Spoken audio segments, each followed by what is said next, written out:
یا الہی رحمت فرما محمد صلی اللہ علیہ وسلم اور آل محمد پر جس طرح تو نے رحمت فرمائی ابراہیم علیہ السلام اور آل ابراہیم پر، بے شک تو تعریف والا اور بزرگی والا ہے۔ یا الہی برکت فرما محمد صلی اللہ علیہ وسلم اور آل محمد پر جس طرح تو نے برکت فرمائی ابراہیم علیہ السلام اور آل ابراہیم علیہ السلام پر، بے شک تو تعریف والا اور بزرگی والا ہے۔ یہ درود بھی پڑھ سکتے ہیں، اللہم صلی علی محمد وعلی ازواجہ وذریتہ کما صلیت علی آل ابراہیم وبارک علی محمد وعلی ازواجہ وذریتہ کما بارکت علی آل ابراہیم انک حمید مجید۔ ٹھیک ہے، بخاری کی روایت۔ کبھی پڑھا ہے دوسرے والا؟ تکلیف بھی ہوتی ہے نا نئے نئے کام کرنے سے، ہاں ورائٹی اچھی ہوتی ہے چیزوں میں، شور اس میں ایک تکلیف تو ہوتی ہے نا، کیا روز سوچنا کہ آج کپڑے کون سے پہنو، کتنی دیر کھڑے رہتا ہے الماری کے سامنے سلیکشن میں، جوتا کون سا ہو، پھر پرس کون سا لیا جائے، کیوں چینج کرتے ہیں؟ ایک ہی کیوں نہیں اٹھا کے روز پہن لیتے؟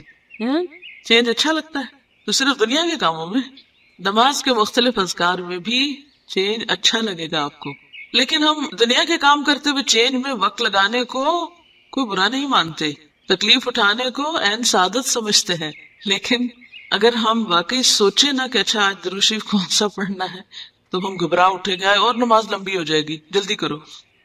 اسی لیے ہماری نمازیں بے روح ہو گئی ہیں، کیونکہ ہم نے بچپن سے جو سیغہ رٹا ہے بس وہ رٹا رٹایا 2 یا 3 سانسوں میں سب پورا ہو جاتا ہے۔ ترجمہ ہے، اے اللہ محمد صلی اللہ علیہ وسلم ان کی بیویوں اور ان کی اولاد پر رحمت فرما، جیسا کہ تو نے آل ابراہیم پر رحمت فرمائی، اور محمد صلی اللہ علیہ وسلم ان کی بیویوں اور ان کی اولاد پر برکت فرما، جیسا کہ تو نے آل ابراہیم پر برکت فرمائی، بے شک تو تعریف والا اور بزرگی والا ہے۔ نوٹ: کسی بھی صحیح روایت میں درود شریف میں سیدنا یا مولانا کا لفظ موجود نہیں ہے۔ اور آپ کو پسندیدہ درود کون سا ہے جو آپ سنتے رہتے ہیں کئی سالوں سے؟ پڑھے ذرا سٹون میں، جی سیدنا و مولانا بہت زیادہ استعمال ہوتا ہے، لیکن حیرت کی بات ہے کسی صحیح حدیث میں یہ دونوں لفظ نہیں۔ ایسا نہیں کہ یہ لفظ بولنا غلط ہے، اگرچہ آپ نے اپنے لیے سیدنا پسند نہیں کیا، لیکن لفظ کے اعتبار سے یا معنی کے اعتبار سے کوئی ایسی بات نہیں، لیکن کسی صحیح حدیث میں ایسا آیا ہی نہیں۔ رسول اللہ صلی اللہ علیہ وسلم نے صحابہ کو جو درود سکھایا تھا، جب اس میں یہ الفاظ نہیں تو ہمیں بھی اضافہ نہیں کرنا چاہیے۔ حافظ ابن حجر رحمہ اللہ فرماتے ہیں کہ جو الفاظ رسول اللہ صلی اللہ علیہ وسلم سے منقول ہیں ان کی پیروی راجح ہے۔ راجح کا کیا معنی؟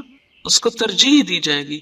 دیکھیے جب آپ کے سامنے کوئی ٹیکسٹ آتی ہے نا تو عموماً آپ اس کو عقل پر پرکھتے ہیں کہ لفظی معنی میں تو کوئی غلطی نہیں، کوئی غلطی نہیں، ٹھیک ہے لے لیتے ہیں، لیکن پھر آپ کے سامنے اس سے بہتر بات آتی ہے، اور وہ کیا ہوتی ہے کہ آپ نے یہ یوز نہیں کیا۔ اچھا پہلے کا جواز ضرور ہے، یعنی اگر وہ اس کتاب میں لکھا ہوا ہے یا یہاں بولا ہوا ہے اس کا جواز موجود ہے، لیکن جواز کے باوجود کیوں چھوڑیں گے؟ کیوں چھوڑیں گے جواز کے باوجود؟ کہ آپ صلی اللہ علیہ وسلم نے خود جب اپنے لیے پسند نہیں کیا تو ہم کیوں؟ ہم اپنے آپ کو آپ کا متبع رکھیں گے، ٹھیک ہے نا؟ تو متبع اور محب ہونے کا تقاضا یہ ہے کہ ہمیں بھی اسی چیز سے محبت ہو جس سے آپ کو محبت ہو، ہم بھی وہی کریں جو آپ کرتے تھے، کم از کم نیت اور ارادے میں تو شامل کر لیں۔ اس وقت ہم یہ نہیں رہیں گے تو اس میں کیا خرابی ہے، یہ خرابی نہ بھی ہو، چوائس کی بات ہے نا، یہ محبت کی بات ہے۔ تو جب تک آپ سے محبت نہ ہو ایمان مکمل نہیں ہوتا اور اطاعت کا حق بھی ادا نہیں ہوتا۔ محبت عقل کے تابع ہوتی ہے، ہاں محبت عقل کے تابع نہیں ہوتی۔ تو اگر ہمیں ابتدا میں ایک چیز عقل سے ٹھیک بھی لگ رہی ہو لیکن سنت اس کے برعکس آ جائے تو ایک لمحہ نہیں دیر کرنی چاہیے سنت کی طرف پلٹتے ہوئے، کیونکہ ایک آپ کی چوائس اور ایک ہماری چوائس ہے، تو ہمیں اپنی چوائس قربان کرنی ہے آپ کی چوائس پر۔ امام نووی رحمہ اللہ فرماتے ہیں کہ درود کا مسنون طریقہ یہ ہے، اللہم صلی علی محمد وعلی آل محمد کے الفاظ کے ساتھ درود بھیجا جائے جو سیدنا کے لفظ سے خالی ہو۔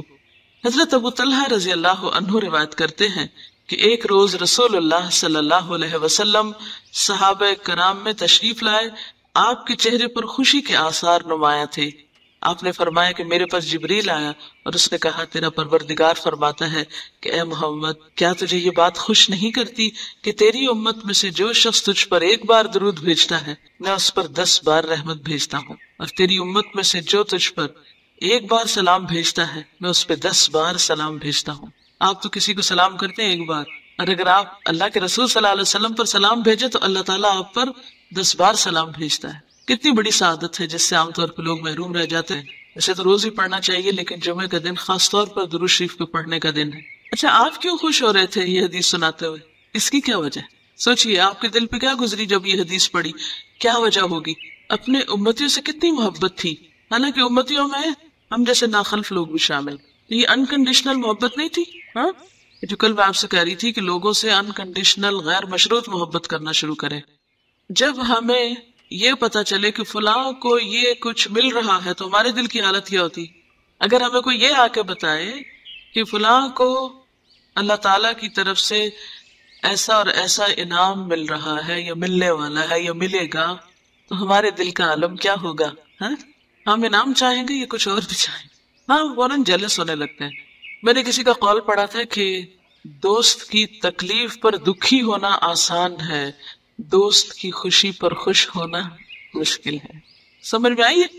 کتنی خوبصورت بات ہے کہ کیا تجھے یہ بات خوش نہیں کرتی کہ تیری امت میں سے جو شخص تجھ پر ایک بار درود بھیجتا ہے میں اس پہ 10 بار رحمت بھیجتا ہوں۔ اس سے کیا ظاہر ہوتا ہے کہ جس ہستی نے ہمارے لیے اور اپنی امت کے لیے اتنی تڑپ اور اتنی محبت اور اتنی شفقت، وبالمؤمنین رؤوف الرحیم، اس کا حق تو ہم ادا ہی نہیں کر سکتے۔ اور پھر یہ کہ آپ صلی اللہ علیہ وسلم جب یہ بات صحابہ کو بتا رہے تھے تو اس وقت آپ کے چہرے پہ خوشی کے آثار تھے۔ آپ کس بات پہ خوش ہو رہے تھے؟ لوگوں کو ملنے والی خیر پر۔ یہ سنت ہے، یہ سنت کیا کہ جب دوسروں کو خیر اور بھلائی پہنچے تو ہم کیا کیا کریں؟ دل سے خوش ہوا کریں، دل میں ملال نہ رکھا کریں۔ یہ اللہ کی تقسیم ہے، یہ اللہ کے فیصلے ہیں کہ کسی کو کوئی بھلی چیز مل گئی، آپ کو اپنا حصہ مل رہا ہے، آپ کو کیوں پریشانی ہے؟ ہم اپنا حصہ بھول جاتے ہیں اور جو دوسروں کو مل رہا ہے اس پہ تکلیف اٹھانے لگ جاتے ہیں۔ یہی تو شح، یہی تو بخل ہے۔ ایسے لوگ جن کے اندر بخل ہو، شح، وہ خوش کیسے ہو سکتے ہیں؟ جس کا دل بڑا ہوگا دوسروں کی خوشی پہ، دوسروں کی کامیابی پر وہ خوش ہو رہا ہوگا تو وہی خوش رہ سکتا ہے نا۔ یہی خوش ہونے کا راز ہے۔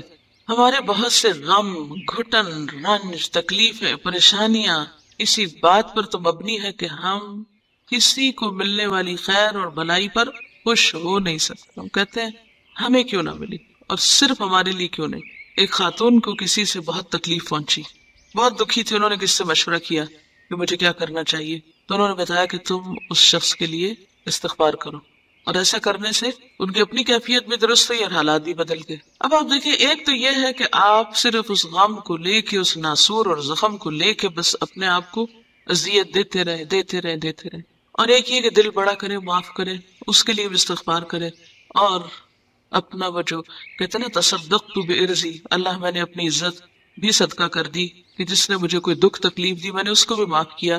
آپ دیکھیں گے کہ آپ کا دل ایک دم ٹھنڈا ہو جائے گا، آپ سکون میں آ جائیں گے۔ اور جب تعلقات اچھے ہوتے ہیں آپ کے دوسروں کے ساتھ تو اس کا فائدہ کیا ہوتا ہے؟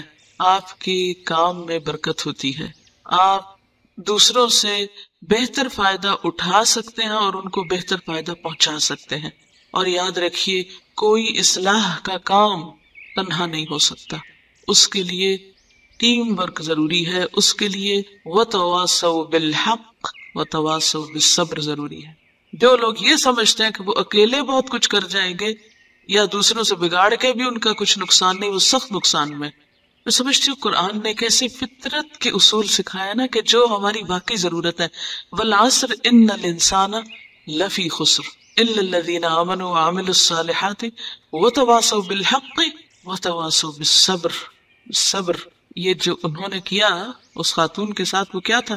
وتواصوا، صبر کا اصول طریقہ سکھایا۔ اور ہم جیسے کے پاس کوئی آئے کوئی مسئلہ لے کے تو ہم کہتے ہیں ہائے تمہارے اوپر تو واقعی بڑا ظلم ہو، تم ایسے کرو، تم ایسے بدلہ لو، تم ایسے انتقام لو۔ اب انتقام کی آگ میں جل جل کے حالات کیا ہوتے ہیں؟ کچھ بھی نہیں سنورتا، مزید بگاڑ تو ہو سکتا لیکن سنوار نہیں ہو سکتا۔ دیکھیں ہمیں سب کو ایک دوسرے کو تھامنا چاہیے، نئی باتیں سکھانے میں بھی ایک دوسرے کی مدد کرنی چاہیے، اور ایک دوسرے کی غلطیوں کو نکالنے میں بھی ایک دوسرے کی مدد کرنی چاہیے۔ جب تک ہم یہ مصنون طریقہ اختیار نہیں کریں گے اصلاح کا کام نہیں ہو سکتا.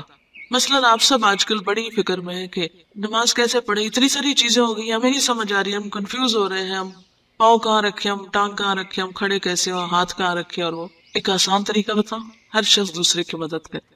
آپ میں سے جیسے خاص طور پر جو ہاسٹل میں لوگ رہ رہے ہیں وہ اپنے اپنے کمروں میں پیئرنگ کر لیں، اپنے جیسے بھی ہر دو دو لوگ گروپ ہو جائیں، ایک پڑھے اور دوسرے کو تم جائزہ لو، میں نے کہاں غلطی کی مجھے بتاؤ، پھر دوسرا پڑھے اور پہلا بتائے، چاہے دو نفل الگ سے ہی پڑھ کے تو اپنا ٹیسٹ کر لیں. اچھا میں پڑھتی ہوں تو مجھے دیکھتی جاؤ میں نے غلطی کہاں کی، کیونکہ بعض اوقات خود پتہ ہی نہیں چلتا کہ اچھا وہ ہاتھ ہم نے کہاں رکھ دیے یا کون سی چیز. مثلاً میں ہاتھ رکھتی تھی تو مجھے پتہ ہی نہیں تھا میرا یہ انگوٹھا اوپر اٹھا رہتا تھا نا، تو کسی نے مجھے توجہ دلائی کہ یہ انگوٹھا کیوں آپ اٹھا کے رکھتی ہیں، اور مجھے پتہ ہی نہیں تھا کہ اٹھا ہوا ہے. تو وہ چیز جو ہم خود نہیں دیکھتے اپنی، وہ دوسرا دیکھ کے ہمیں بتا سکتا ہے، نہیں کہ ہم میں کریٹیسزم لینے کا حوصلہ ہو جو ہونا چاہیے اپنی اصلاح کے لیے. اگر آپ اپنا ٹرمنگ کا موقع ہی نہیں دیں گی، جیسے چھوٹے بچے ہوتے ہیں نا بال کٹانے لے جائے ایسی مصیبت لاتے ہیں، کھینچی نہیں لگانے دیتے، یہ نہیں کرنا وہ نہیں کرنا. سب سے مشکل کام اس ایج میں جب بچوں کو ذرا ہوش آ جائے اور ان کے بال کٹوانے پڑے. تو بالکل اسی طرح ہمارا حال بھی یہ کہ ٹرمنگ کرانا، ہاتھ نہیں لگانے دیتے کسی کو. لامساس، ڈونٹ ٹچ، مجھے دیکھو بھی نہ، مجھے کہو بھی نہ، مائنڈ یور اون بزنس، مجھے میرے حال پہ چھوڑ دو، تم کون ہو یہ کہنے والے. نہیں، آپ نے اس کے بالکل الٹ چلنا ہے، نیا باب کھولنا ہے. اور وہ کیا؟ دیکھو مجھے، بتاؤ مجھے، سکھاؤ مجھے، میری صفائی کرو. کیا تیار ہے اس کے لیے خود کو پیش کرنے؟ اب دیکھیں آپ میں کتنی جرات آئے گی، کتنا کانفیڈینس آپ میں آئے گا. جتنا ہم ڈر ڈر کے رہتے ہیں نا اور اپنی غلطیوں کو چھپائے چلے جاتے ہیں اتنے ہی پھر کانفیڈینس لوز کرتے چلے جائیں. کھلیں، خود کو کھولیں، آفر کریں، خود کو پوچھیں، اور کوئی بتائے تو برا نہ منائے، شکر گزار ہوں اس کے. آپ دیکھیں آپ اتنا اچھا فیل کریں گے، آپ ایک دم ایک دوسرے کے قریب بھی آئیں گے، کلوز ہوں گے، اتنا کچھ سیکھ سکیں گے کہ آپ سوچ ہی نہیں سکتے.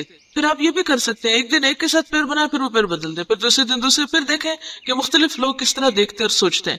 اتنی زبردست لرننگ ہوگی، اتنی زبردست اصلاح ہوگی کہ میں 10 پریزنٹیشن آپ کو یہاں دوں نا، 10 دفعہ میں آپ کو یہاں پڑھوا کے دکھاؤں، آپ کی نماز صحیح نہیں ہو سکتی جب تک کہ آپ کلوزلی ایک دوسرے کو واچ کریں گے. جو چیک کرنے والا کتاب لے کے بیٹھ جائے اور ایک ایک سٹیپ پہ آپ چیک کرتے چلے جائیں. اب یہ ہمیں خود نہیں پتہ چلتا نا، اگر کوئی ایک دفعہ بتا دے گا نا اس سے کیا ہوگا، وہ ذرا چوٹ تو ہمیں ٹھیک لگے گی، کیونکہ ہم اتنے فریجائل ہیں کہ جلد ٹوٹ سکتے ہیں. Handle with care. تو پھر وہ یہ ہے کہ تکلیف تو سخت ہوگی مگر اصلاح ٹھیک ٹھاک ہو جائے گی.